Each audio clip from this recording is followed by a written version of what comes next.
बंदो सतगुरु चरण को करो सब प्रेम प्रणाम। ऐसे प्लानिंग बना ली। सही है।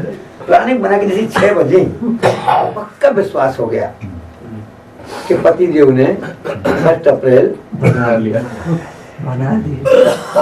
जैसे ही 6:02 ऊपर हुए और पत्नी का धैर्य खत्म हो गया।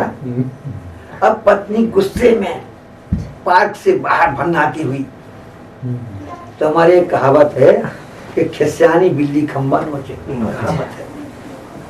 वो बहन जी निकल रही थी बाहर, 6:05 हो गए। इतने में एक आदमी साइकिल से आया, खूब तेज पसीना पसीना हाँफता हुआ। साइकिल उसने एक तरफ ही रखी और बहन जी गेट से निकल रहे थे। आदमी ने साइकिल टिकाई। बहन जी आप पार्क कब से हो? अब बहन जी को तो दिमाग में क्या चल रहा था, चप्पल मारूंगी। मुझसे पूछता है पार्क में कब से? चलना कब से पार्क में? अरे बहन जी आपको कौन सी गाड़ी दी थी? हम यही तो पूछा कब से पार्क में हो। हाँ 4:30 बजे की हूँ, क्या पूछना है? बहन जी गुस्सा मत हो, यहाँ पर एक बैंक वाले शर्मा जी को आज आना था, तो हमारा भी थोड़ा सा काम था, तो हमसे बोले थे कि तुम 5:30 बजे पार्क में आ जाना, मैं अपनी पत्नी को लेकर के पिक्चर देखने के लिए जाऊंगा। तो 5:30 बजे ना तो मैं तुम्हारा काम वहाँ पे कर दूंगा, पर मुझे थोड़ी आने में देर हो गई। तो तुम पहले से यहाँ पे हो। तो वो बैंक वाले शर्मा जी कहीं आके चले तो नहीं, इसलिए मैंने आपसे पूछा कि आप यहाँ कब? अब वो बैंक वाले शर्मा जी किसकी पत्नी थे और पत्नी थी गुस्सा। तो क्या बोलते अपने पति के लिए कि वो बैंक वाले शर्मा जी एक नंबर के झूठे, वो तो मेरे पति हैं। मुझसे भी कहा था कि यार तेरे को पिक्चर दिखाने ले चलेंगे। मैं 4:30 बजे की बेटी 6 बज गए अभी तक नहीं आया। जब मेरे नहीं आया तो तेरे लिए क्या आएगा? तो साइकिल वाला बोलता है बहन जी मेरे बैंक वाले शर्मा जी का समझ बोल, मेरे बैंक वाले शर्मा जी बाजे के पक्के हैं और उन्होंने मुझसे कहा था, तो बस आके गए तो नहीं इतना बता दो, और नहीं आके गए तो जरूर आएंगे। वो आदमी पत्नी ने कहा भी नहीं आए हैं, चैन की सांस लेकर वहीं बैठ गया और पत्नी चली आई। बोलो किसका विश्वास पक्का है? दृष्टांत को भूल जाओ, दृष्टांत को भूल जाओ, अपने ऊपर आ जाओ। राजीव रान ने ब्रह्म शिष्टियों के साथ ही 1 अप्रैल मनाया है, खिलवत किताब में छपाई है। इन्हों अनेक लाड़ किए मोसों, मैं एक लाड़ कियो इनसों, मेरे एक लाड़ में बह गईया सब तेनों। अपन हर साल राज्य के साथ 1 अप्रैल मनाते रहे, एक बार राज्य ने मना लिया, अपन बन गए बुद्धू। परम नाम के बल्कि परम नाम में रहते थे, आ गए संसार में, बन गए कि नहीं बुद्धू? बन गए। तो राज्य के हमने एक ही बार मनाया, उतने में सब बुद्धू बन गए परम नाम छोड़ के। आज संसार में देखो हम कितने बुद्धू हैं। गैस का बाटला 800 में मिलता था, और गवर्नमेंट कितनी होशियार होती है, उसे बढ़ाना 60 रुपए है। कितने बढ़ाना है? 60, पर वो सीधे 100 बढ़ाएगी। कितने बढ़ाएगी? 100 हो जाएगा। विपक्ष वाले लोग जुलूस निकालेंगे, महिलाओं को इकट्ठा करेंगे, गैस महंगी हो गई, गैस महंगी हो गई। गवर्नमेंट कितनी होशियार है, 40 रुपए कम कर दे। कितने? पूरी इंडिया खुश हो जाएगी, बोले गैस के भाव घट गए। बोले बढ़े हैं कि घटे हैं? 800 का था, 860 का होगा कि नहीं हो गया? तो 60 बढ़े कि नहीं बढ़े? पर इंडिया खुश, 40 रुपए घट गए। ऐसे ही हम लोग बुद्धू बनते हैं, हम लोग बुद्धू बन गए। 9 बम 10वीं आकाशी की बिल्डिंग, 25 पक्ष के विचरण करने वाले, सुखपाल में घूमने वाले। परम नाम के सुख आज हमारे पास नहीं है, ना सुखपाल है, ना वो 10वीं आकाशी है, और ना वो 25 पक्ष हैं, और ना वहाँ के सुख हैं। फिर भी हम संसार में कितने मस्त हैं। थोड़ी 2 माला की बिल्डिंग बना ली, एक 4 व्हीलर गाड़ी ले ली, 1-2 लाख रुपए कमा लिए। कोई महाराज जी आए, महाराज जी राज्य महाराज की दया से आनंद मंगल में। संसार में आनंद मंगल है भैया? संसार में कहीं आनंद मंगल नहीं है। हम संसार में बुद्धू बने हैं। दादा जी ने 1 अप्रैल मनाया, वो पत्नी हम ही हैं जिनको वेद शास्त्रों में लिखवाया था कि ब्रह्म सृष्टियों को लेने के लिए मैं संसार में आऊंगा। और जब मैं आऊंगा तो ब्रह्म सृष्टियों के हाथ से ब्रह्म सृष्टियों को अखंड करवा दूंगा। तो जिनके लिए आना था उस पत्नी को तो कॉन्फिडेंस नहीं है कि मेरा पति मुझे लेने आया, क्योंकि देरी हो गई है। पर ब्रह्मा विष्णु महेश साइकिल वाले हैं, उनका कॉन्फिडेंस कितना पक्का है कि वो आएंगे और हमको अखंड मुक्ति देंगे। तो दुनिया के जो ब्रह्मा विष्णु महेश हैं उनको इस बात पर भरोसा है कि दुनिया में जब पारब्रह्म परमात्मा क्षतित आएंगे, अपनी ब्रह्म सृष्टि को ले जाने लगेंगे, तो ब्रह्म सृष्टियों के हाथ से हमको अखंड मुक्ति प्रदान करवा देंगे। इस बात पर ब्रह्मा विष्णु महेश को तो यकीन है, विश्वास है, पर हमारा विश्वास कितना पक्का है उस पत्नी की तरह। थोड़ी देरी हो गई है, देर हुई कि नहीं हुई? कछु एक रात रही कैद के सोवी वास्ते। अब हम घबरा रहे हैं, पता नहीं रात जी आएंगे कि नहीं आएंगे, ले जाएंगे कि नहीं ले जाएंगे, हमको परिणाम मिलेगा कि वो लोग घबरा रहे कि नहीं घबरा रहे? घबरा। तो अगर घबरा रहे तो हमारा विश्वास पक्का नहीं है। और ब्रह्मा विष्णु महेश का कितना पक्का है कि ब्रह्म सृष्टियों को ढूंढ लो, उनका पल्ला पकड़ के बैठ जाओ। जब वो परमात्मा आएंगे तब हम दुनिया को, अब ये बात कहाँ लिखी है, अगली चपाई देखो कितनी प्यारी चपाई सिद्ध करती है, और भी साख नीके दो। अब राजी दुनिया के जीवों के लिए बोलते हैं कि बात दुनिया की ब्रह्म सृष्टि तो मान लेगी कि परमात्मा आएंगे, ब्रह्म सृष्टि को लेने के लिए आएंगे, ब्रह्म सृष्टियों को परम नाम ले जाएंगे, ब्रह्म सृष्टि दुनिया को अखंड कर देंगे। पर कभी तुमको इस बात का विश्वास नहीं हो तो हम तुमको और अच्छी तरह से वे शास्त्रों से प्रमाण देके बता रहे हैं। कर देखो विचार, आप दुनिया के ज्ञान पर विचार करके देखो। अपन क्या करते हैं, कहती हूँ उम्मत को सुनसी सब संसार, ये मकसूद तिनको होती जो करती है विचार। इस ज्ञान पे जो विचार करेगा, हम लोग विचार करते नहीं हैं, और बिना विचारे जो करे सो पीछे पछता है। काम बिगाड़े अपनो और जग में हो तो इस तरह से कहते विचार करो। आखिर अथर्वण वेद पर सब सृष्टों का उद्धार। तो 4 वेद बताए थे वो बने, देखो जाति माता के पास 5 वेद हैं अखंड मूल में, वहां से 4 आए संसार में। 4 वेदों में से 3 वेदों का विन्यास भगवान वेदव्यास जी ने किया। चौथा वेद जो अथर्वण वेद था, जिसमें परमात्मा की साक्षी लिखी थी, उनका उन्होंने विस्तार नहीं किया। सबका सार कौन सा हो गया? अथर्वण वेद। जिसको कौन खोलेगा? जो भाई आपको कल की बताई थी, श्रृंगार किताब 3 नंबर का प्रकरण और 50 नंबर की चौपाई। अर्थ बका की हकीकत लिखी माए वेदो कते, खोले जमाने का खाबंद, और कोई खोल सके ना कोई, वही खोलेगा जिसके सिर पे खिताब होगा। तो महामती स्वामी प्राणनाथ जी, इनकी पहचान होगी। तीनों वेदों ने यो कया, वेद अथर्वण सबको सारे, ये वेद कुली में आखिर त्रिगुण को उतारे पार। उन्हीं वेदों से, जो वेदों पर कलंक लगा था परमात्मा का, जब वो पारब्रह्म परमात्मा क्षतित आएंगे, उन्हीं वेदों से निकाल निकाल करके दुनिया के लोगों को बताएंगे। बोलो श्री प्राणनाथ प्यारे की जय, श्री सद्गुरु महाराज की जय। एक दृष्टांत हम सब सुंदर साथ को याद रखना है। कुंभ के मेले का प्रसंग चलते हैं। वहां पर 4 संप्रदाय के लोग थे, रामानुज, नीमानुज, विष्णु श्याम संप्रदाय और माधवाचार्य संप्रदाय। 6 दर्शन शास्त्रों को मानने वाले थे और 10 नाम सन्यासी। वेद शास्त्रों में सब कुछ लिखा हुआ था। वो पारब्रह्म परमात्मा क्षतित आएंगे, उसी से खुलासा करके दुनिया के लोगों को जो कलंक लगा वो मिटा देंगे। प्रसंग आता है हरिद्वार के कुंभ के मेले का, जहाँ सब धर्माचार्य बैठे हुए थे। महामती प्राणनाथ जी वहां पर जाते हैं।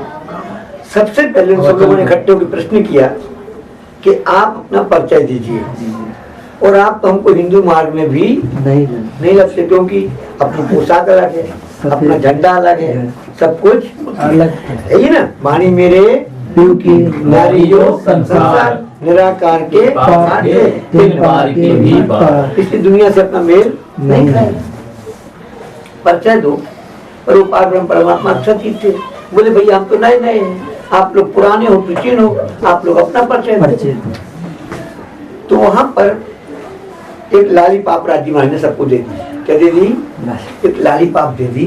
बोले सुनो, हाँ भाई नहीं नहीं, हमारे साथ हैं 5,000 लोग, जो कोई हमको परमात्मा के बारे में समझाने में सफल हो जाएगा, हम पूरे 5,000 उसी पार्टी में चले जाएंगे। फूल लग गई समझाने की, अरे बोले तो अच्छा है यार, हम समझा लेंगे, 5,000 हमारे बन जाएंगे। फूल लग गई समझाने की, सबने समझाया। पूरे कुंभ के मेले को, पूरे कुंभ के मेले को एक चपाई से जीत लिया। बोलो वो चपाई हम लोगों को याद होनी चाहिए। कीर्तन ग्रंथ में जहां पर आवजी वाला पहले नंबर पे होगा, जिस कीर्तन ग्रंथ में, उसमें 10 नंबर का प्रकरण होगा और 3 नंबर की चपाई होगी। जिसमें आवजी वाला पहले नहीं होगा, उसमें वो 9 नंबर में होगा, 3 नंबर की चपाई होगी। वो चपाई हम सुंदर साथ को मौके क्या होना चाहिए। कौन सा प्रश्न किया प्राणनाथ जी ने?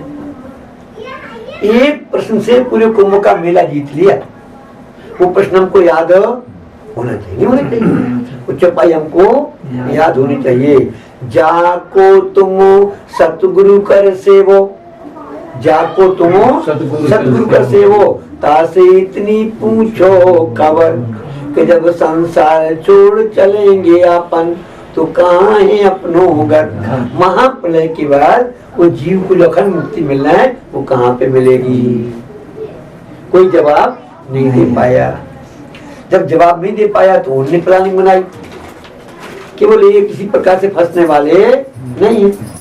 उन्होंने सबने मिलकर क्या कहा कि देखो, हमने अपनी पद्धति आपको सुना दी, आपने सबकी काट कर दी। अब एक काम करो, आप भी अपनी पद्धति बताओ और कैसे प्रश्न रखे कि कहाँ कौन शास्त्रों में लिखी है, वो प्रमाण से है बताना।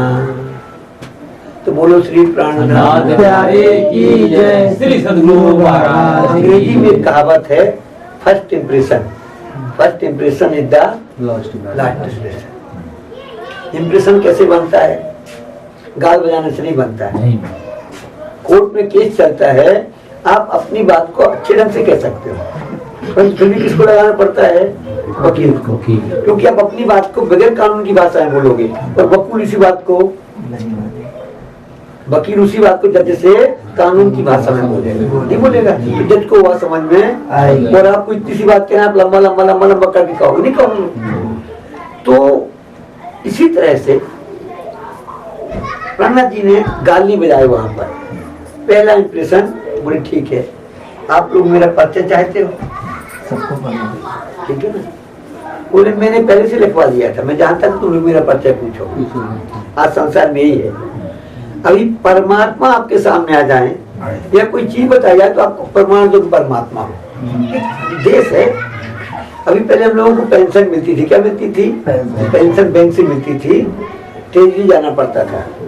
फिर बैंक से मिलने लग गई तो 2 महीने अगर आप पेंशन लेने नहीं जाओ, लगता 2 महीने, और तीसरे महीने अपनी पेंशन लेने चले जाओ तो आपको पेंशन नहीं मिलेगी। वो बैंक का मैनेजर कहेगा कि आप लिविंग सर्टिफिकेट बनाइए कि अभी आप जिंदा हो। बोलो, जिंदा आदमी को भी 500 रुपए देना पड़ेगा डॉक्टर को, और डॉक्टर सीट पर लगा देगा अभी आदमी जिंदा है तो पेंशन मिल जाए। और तब जिंदा आदमी भी पासबुक लेके गया बैंक में, और डॉक्टर का सर्टिफिकेट नहीं, तो डॉक्टर उसको जिंदा मानने को, तो मैनेजर जिंदा मानने को तैयार नहीं है। और डॉक्टर ने सील लगा दी तो इस तरह से परमात्मा को जिनसे मानने को तैयार नहीं। परमात्मा जानते थे, इसलिए उन्होंने हुक्म वेद कहते में लाखों लिखे निशान।